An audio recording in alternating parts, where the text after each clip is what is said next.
नमो अरिहन्ताणं नमो सिद्धाणं नमो आयर्याणं नमो वज्राणां नमो लोये सर्वसाहु मोक्षमार्गस्य नेतारं भेतारं कर्मभूता ज्ञातारं विश्वतत्त्वानां वन्दे तद्गुणलब्धे। तत्वार सूत्र ग्रंथ आचार्य महास्वामी द्वारा रचित है। इसमें पुद्गल के विशेष गुण हमने समझे। अब उसके बाद में पुद्गल के भेद आदि बता रहे हैं। तो पुद्गल स्वभाव से तो कैसा होता है, परमाणु रूप में, अणु रूप में, है ना। और विभाव परिणमन जो होता है उसको बोलते हैं स्कंद। तो परमाणु किसे कहा कि जिसका आदि मध्य और अंत नहीं है ना, जिसका विभाग नहीं हो सकता। उत्कल का सबसे छोटा अंश उसको परमाणु कहते हैं। और स्कंद किसे कहा कि दो परमाणु या उससे अधिक परमाणु के समूह को स्कंद कहते हैं। फिर परमाणु में एक साथ कितने गुण पाए जाते हैं, तो 5, है ना। 2 स्पर्श, 1 रस, 1 गंध और 1 वर्ण। स्कंद में कितने पाए जाते हैं, तो स्कंद में सारे पाए जा सकते हैं। हल्का, भारी, रूखा, चिकना, कड़ा, नरम, सारी चीजें उसमें सब हो सकती है। जैसे अपनी स्किन कहीं से चिकनी है, कहीं से रूखी है, कहीं ठंडी है, कहीं गर्म है, तो उसमें अपना सब पाया जा सकता है। तो परमाणु में लेकिन क्या होगा, शीत उष्ण में से एक होगा, स्निग्ध रुक्ष में से एक होगा, है ना। जो चिकना बोला था ना, उसी को स्निग्ध, रुक्ष यानी रूखा। फिर इसमें प्रश्न था कि परमाणु में 2 ही स्पर्श क्यों बताए, तो उसका उत्तर क्या बताया कि ऐसा तो स्वभाव है, इसके कारण से बताया। अब यहाँ पर एक प्रश्न और है कि जो परमाणु है ये हमको दिखाई तो देता नहीं है। क्या है कि आंखें जो है उसको नहीं देख सकती, माइक्रोस्कोप से भी नहीं देख सकते।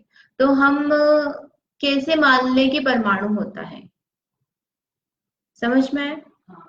जैसे आत्मा है, आत्मा दिखाई नहीं देता तो हम कैसे माने कि आत्मा है। ऐसे ही भगवान जो है, सर्व के भगवान, वो दिखाई नहीं देते या केवल ज्ञान होता है, ये पता नहीं चलता, तो हम कैसे माने। तो इसी प्रकार का एक प्रश्न है कि परमाणु को तो हम देख नहीं सकते। आप बोलते हो कि केवली भगवान देख सकते हैं, वो जान सकते हैं, और केवली भगवान इस समय में है नहीं, तो हम परमाणु होता है इसकी पुष्टि कैसे करेंगे। तो परमाणु की पुष्टि कैसे करेंगे, अणु तो है ना छोटा सा, अणु तो छोटा सा है, लेकिन हम कैसे माने कि है। तो इसका उत्तर बहुत सरल है। ये पेन दिख रहा है आपको, ये पेन क्या है, पुद्गल, है ना, स्कंद है। स्कंद ही बोलेंगे ना। तो स्कंद आया कहाँ से, मिलकर के बना है ना। तो ये जो स्कंद जितने भी बने हैं, तो ये अगर बन ही नहीं सकते थे यदि परमाणु नहीं होता। यानी कोई ना कोई छोटा से छोटा रॉ मटेरियल होगा, जिसको आप भले ही परमाणु नाम नहीं देना है, अणु दे दो, न्यूट्रॉन दे दो, प्रोटॉन दे दो, कुछ और नाम दे दो, लेकिन ऐसी कोई ना कोई चीज तो है जिससे मिलकर के बड़ी बड़ी चीजें बन रही है। यानी कारण के अभाव में कार्य नहीं होता, वैराग्य नहीं होगा तो दीक्षा भी नहीं होगी, है ना। तो ऐसे ही है ना, जीव में अपन ने बोला, अभी बात हुई कि टेम्परेचर होता है, तो आत्मा नहीं होगी तो शरीर में टेम्परेचर भी नहीं होगा। तो ऐसे ही यदि परमाणु नहीं होगा तो स्कंद भी नहीं बनेंगे। वही बताया कि परमाणुओं के अभाव में शरीर, इंद्रिय आदि लक्षण कार्य का प्रादुर्भाव नहीं हो सकता। भाषा थोड़ी सी कठिन है उसका, लेकिन अर्थ क्या है कि शरीर होता क्या, अगर परमाणु नहीं होता तो ये शरीर भी क्या है, स्कंद है, उद्गल है, तो ये स्कंद रूप शरीर नहीं हो सकता था। इंद्रियां भी किससे बनी हुई है, आंख, नाक, कान, मुंह, ये भी स्कंद रूप है ना, पुद्गल है, पुद्गल का स्कंद है। तो यदि परमाणु नहीं होता तो शरीर, इंद्रियां भी नहीं बन सकती थी। ये इंद्रियां शरीर क्या हो गई, कार्य, कारण क्या हो गया, परमाणु। कारण के अभाव में कार्य भी नहीं हो सकता। जैसे कि धुआं, धुआं कब होगा? अग्नि होगी तो धुआं होगा। तो अग्नि क्या हो गई? कारण, और कार्य क्या हो गया? धुआं। तो जैसे अग्नि के अभाव में धुआं नहीं हो सकता, वैसे ही परमाणु के अभाव में स्कंद की रचना नहीं हो सकती।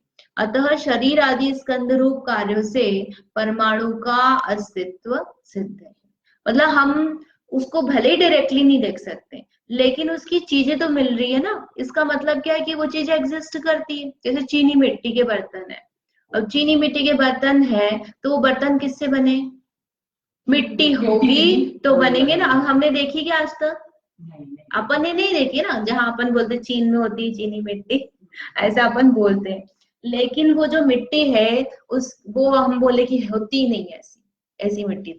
तो ऐसा वो क्या बोलेगा व्यक्ति कि भैया अगर वो मिट्टी नहीं होती तो बर्तन कैसे बनते?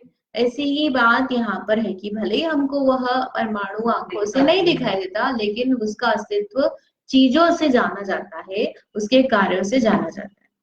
अब इसके बाद में जो स्कंद है, तो उसमें एक साथ कितने हो सकते हैं? तो रूपादि की 20 पर्याय हो सकती है। 20 कैसे हुई? अपन काउंट कर लो, है ना। स्पर्श कितने बताए? 8। रूखा, चिकना, कड़ा, नरम, नरम, हल्का, भारी, ऐसे करके कितने हो गए? 8। रस कितने होते हैं? 5। 8 और 5